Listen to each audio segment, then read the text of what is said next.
Everyone else had passed out, and the sun was creeping up behind us as I stood on the majestic cliffs with my friend Chris, looking down on the Pacific waves crashing against the rocks. Chris was in town for business last week and planned on spending the weekend at our house. The conversation at Big Sur had happened 4 years ago, and we hadn't spoken about Samantha's removable face since, despite keeping in close contact and seeing each other as often as two people transforming into adults in different parts of the country can. Chris was my best friend, as close to a brother as I'd known. We'd grown up together and visited each other at college often, and spent the summers together. After college, we'd moved to different cities, but we stayed in close contact. Standing there on the cliffs, I told Chris about Samantha's removable face. At first, he thought I was joking. Then he had 1,000 questions, most of which I couldn't answer. What's underneath? I don't know, man, I don't know. Doesn't that drive you crazy not knowing? I shrugged. Lots of stuff I don't know. Don't know how to do calculus, and I don't know what happens when we die. But dude, she's about to be your wife, and you don't even know what she looks like. I mean, I'd have to take a look, like, you could set a camera up in the bathroom. That's where she does it, right? Set up a camera and have a look and then you'll know. I sighed. Yeah, it drives me crazy. I've asked her 1,000,000 times, but she told me I could never look. Gotta respect that, man, even if I don't like it. That's love. Chris laughed. You telling me to respect a woman? Up is down now. Then we fell back into talking about old times as a new day dawned. Chris was in town for business last week and planned on spending the weekend at our house. The conversation at Big Sur had happened 4 years ago, and we hadn't spoken about Samantha's removable face since, despite keeping in close contact and seeing each other as often as two people transforming into adults in different parts of the country can. It happened on Saturday evening. We were lounging lazily in the backyard, deep into the beer, having just finished with some grilled steaks when I got a text from work. God damn it, I groaned. I have to make a work call. Seriously? Said Samantha, raising an artificial eyebrow. On a Saturday night? My biggest client, baby, sorry. It is what it is, I guess, said my wife. I'm going to head inside and get cleaned up. Chris, are you okay just hanging out for a bit? Chris smiled. I'll be fine. Got my beer, got some weeds to pull in your garden. God knows your lazy-ass husband isn't going to do it. Those tomatoes are choking to death. It's a tragedy. I rolled my eyes and went into the side yard to make my call.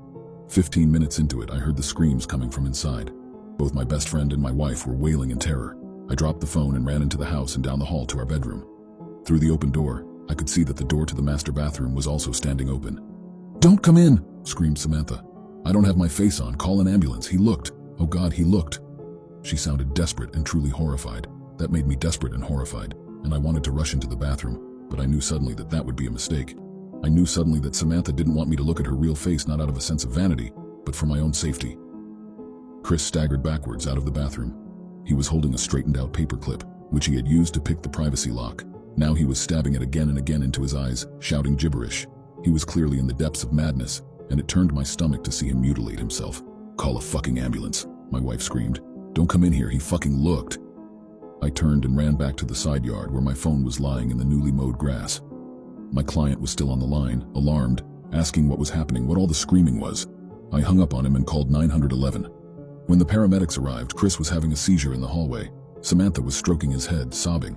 Her face was on, but it had been done hastily, and everything looked a little off. Asterisk. My world has been dark this past week. My best friend is in a psychiatric hospital under suicide watch.